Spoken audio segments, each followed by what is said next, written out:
Hello students, my name is Harjinder Kaur. बच्चे, इससे पहले 3 वीडियोस में मैंने आपको पढ़ाया था 1857 के विद्रोह के बारे में कि भी उस समय की ऐसी राजनीतिक स्थितियाँ समाज की, धर्म की, या उस समय के हमारे सैनिकों के साथ अंग्रेज़ों ने ऐसा क्या व्यवहार किया जिसके कारण ये विद्रोह हो गया।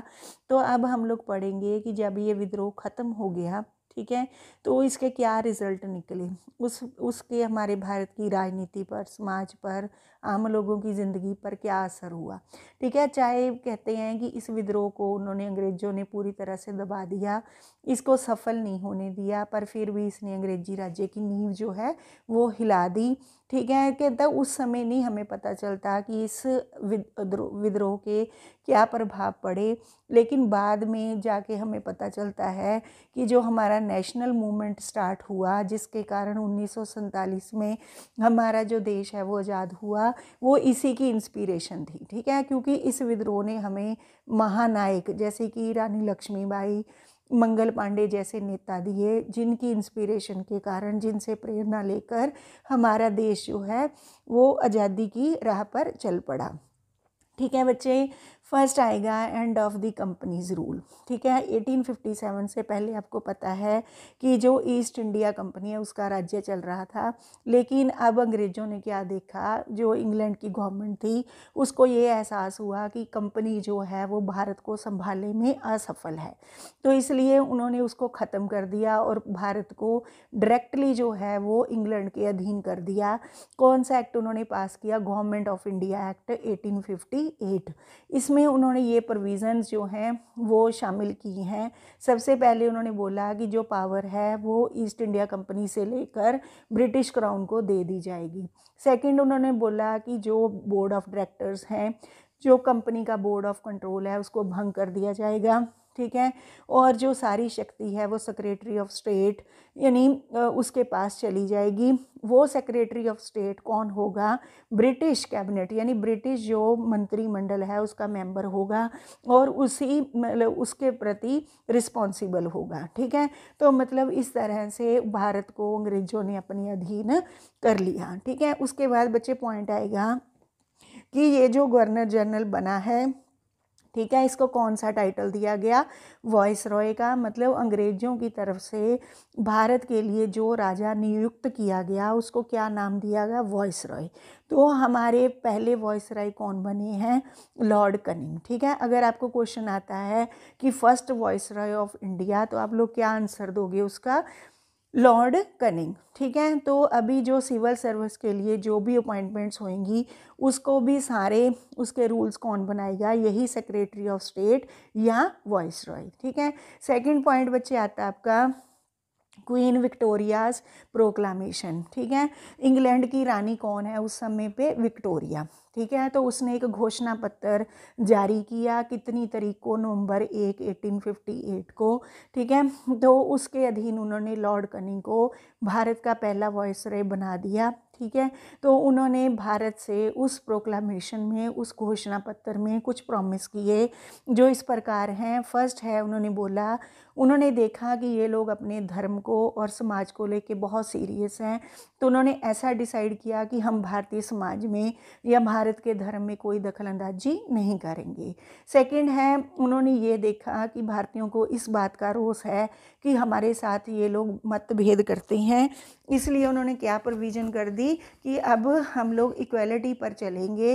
किसी भी जॉब के लिए कोई भी अपॉइंटमेंट होगा वो एजुकेशन या एबिलिटी के बेस पर होगा, ना कि जातीय भेद के आधार पर होगा। ठीक है, उसके बाद बच्चे ये आपको दिखाई दे रही हैं क्वीन विक्टोरिया।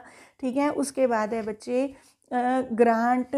उन्होंने फिर क्षमा पत्र जो है वो शामिल कर दिया, वो जारी कर दिया, जिसके अधीन उन्होंने ये कहा कि जिन्होंने तो अंग्रेज़ों का इस विद्रोह में साथ दिया या जो लोग दोषी हैं उन सब के लिए उन्होंने क्षमा पत्र दे दिया कि हाँ, हमने सबको माफ़ कर दिया, हम किसी के लिए कोई पनिशमेंट नहीं रखेंगे।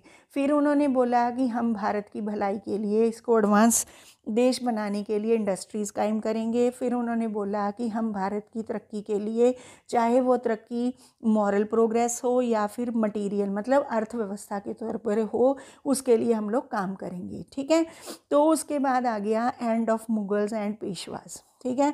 मतलब मुग़ल राजा कौन है? बहादुर शाह सेकंड। उनको उन्होंने कहाँ पे भेज दिया? यंगोन में, जहाँ पे उनकी डेथ हो गई। इस तरह से भारत में मुग़ल राज्य का अंत हो गया। उसके बाद है नाना साहेब, जो लास्ट पेशवा थे, मराठाओं के राजा थे, ठीक है। वो विद्रोह के असफल होते ही कहाँ पे भाग गए?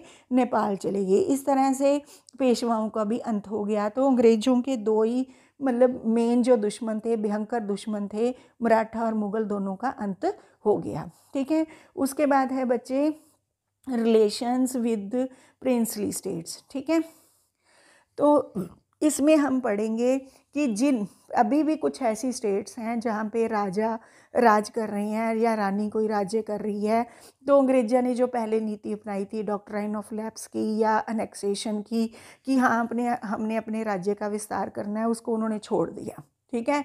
उन्होंने मेन सोचा कि ये लोग ऐसे दो विद्रोह पे उतर आए हैं कि ये लोग हमसे कैसे हमारी स्टेट छीन लेंगे, इसलिए उन्होंने सोचा कि हमें तो यहाँ इंडिया को अपनी कॉलोनी बना के रखने में फ़ायदा है, ठीक है। इस तरह से हम यहाँ से अपना सारा धन इकट्ठा करके अपने देश में ले जाएंगे, तो हमें क्या ज़रूरत है इनके अंदरूनी मामलों में पड़ने की, ठीक है। तो उन्होंने क्या करा कि जो स्टेट्स थी, स्टेट के राजा थे जिन्होंने विद्रोह में उनके प्रति लॉयल्टी दिखाई, तो उन्होंने ऐसा बोल दिया कि अगर आपके पास आपका पुत्र नहीं है जो अडॉप्टेड ही है, तो भी हम उसको राजा मान लेंगे, ठीक है।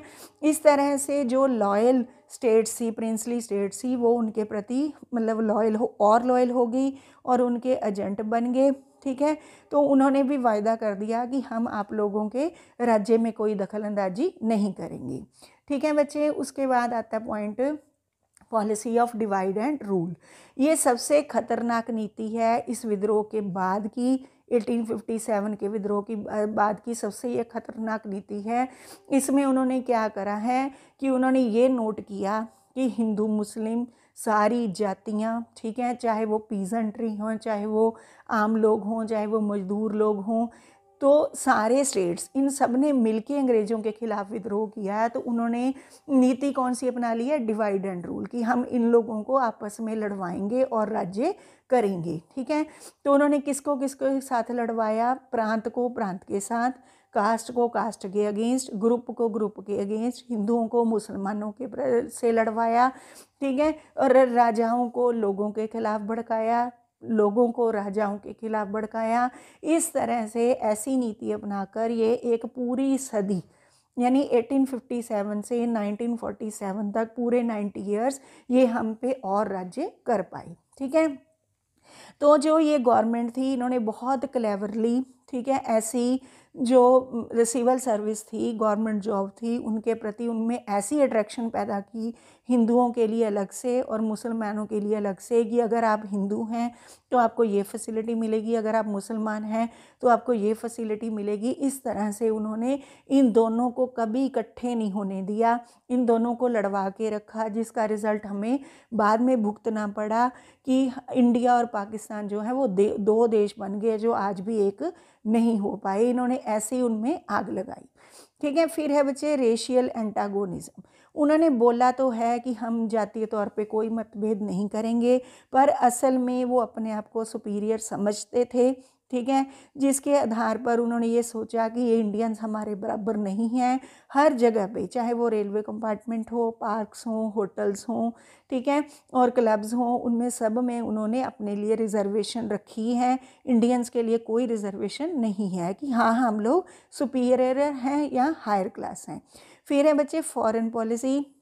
फॉरेन पॉलिसी देखो उन्होंने ऐसी अपनाई है कि जिससे उनको फ़ायदा हो, ठीक है। उसके लिए उन्होंने दो अपने मेन एम रख लिए कि एक तो जो हमने इंडिया में अपना एम्पायर बनाया है उसकी प्रोटेक्शन करेंगे, दूसरा जो है हम पूरे एशिया और अफ्रीका में अपनी कॉलोनियाँ स्थापित करेंगे, ठीक है। तो ऐसी नीतियाँ उन्होंने अपनाई जिसके कारण उन्होंने कई युद्ध लड़े, यहाँ से बहुत सा लैंड रेवेन्यू इकट्ठा कर लिया। और युद्ध किसके साथ हुए हैं? उनके नेपाल और बर्मा के साथ, जहाँ पे वो भारतीय सैनिकों को लगा देते थे, ठीक है। तो भारतीय सैनिक उनके लिए लड़ते थे, वहाँ पे भारतीयों का ही खून बहता था, जिसके कारण बहुत सा खर्च होता था जो इंडियन को टैक्स पे करना पड़ता था, ठीक है। उसके बाद बच्चे पॉइंट आ गया इंक्रीज्ड रेशियल बिटरनेस, ठीक है। तो अभी जातीय जो नफ़रत है वो उसको और बढ़ावा मिला, ठीक है। क्योंकि जो अंग्रेज़ हैं वो अपने आप को सुपीरियर मान रहे हैं, इंडियंस को कुछ भी नहीं समझते हैं। तो असल में क्या हुआ, ये जो नफ़रत है वो आगे बढ़ती गई, ये रेस जो है आगे और जाके सीरियस होती गई। ठीक है। लास्ट पॉइंट है बच्चे आपका रिलीजियस चेंजेस। ठीक है। रिलीजियस चेंजेस में क्या है कि जो ब्रिटिश रूलर्स थे उन्होंने क्लियरली ये नीति अपनाई है कि हम लोग इनके जो मतलब धार्मिक मामले हैं उनमें कोई दखलंदाजी नहीं करेंगे। ठीक है। इनकी ट्रेडिशंस को, इनके कस्टम में हम लोग कोई इंटरफेरेंस नहीं करेंगे। कि इन्हीं बात से नाराज होकर इन्होंने विद्रोह किया था, इसलिए उन्होंने ऐसा डिसीजन ले लिया। ठीक है। उसके बाद है बच्चे चेंज इन द आर्मी, क्योंकि ये मेन है ही सैनिक विद्रोह। ठीक है। तो उन्होंने ये नोट करा कि हमने ऐसी सैनिक कार्यवाही में कौन सी गलतियां की हैं कि जिसके कारण ये विद्रोह हुआ, तो चेंज कर दिया उन्होंने सब कुछ। उन्होंने क्या किया, जो इंग्लिश यूरोपियन ट्रूप्स थी उनको बढ़ाया, मतलब जो यूरोपियन सैनिक है उनकी गिनती बढ़ाई है। बंगाल में उन्होंने 1:2 और मद्रास और बॉम्बे में 2:5 ऐसी स्थिति बना दी है। तो उन्होंने ये सोचा है कि हम लोग कभी भी जो इंडियन सैनिक है उनको यूरोपियन सैनिकों के मुकाबले 2 गुना नहीं होने देंगे, ट्विस्ट नहीं उनको होने देंगे, ताकि हमारी स्थिति मजबूत बनी रहे। ठीक है। फिर अभी जो मेन मिलिट्री पोजीशंस हैं उन पे किसको लगा दिया, यूरोपियन को लगाया।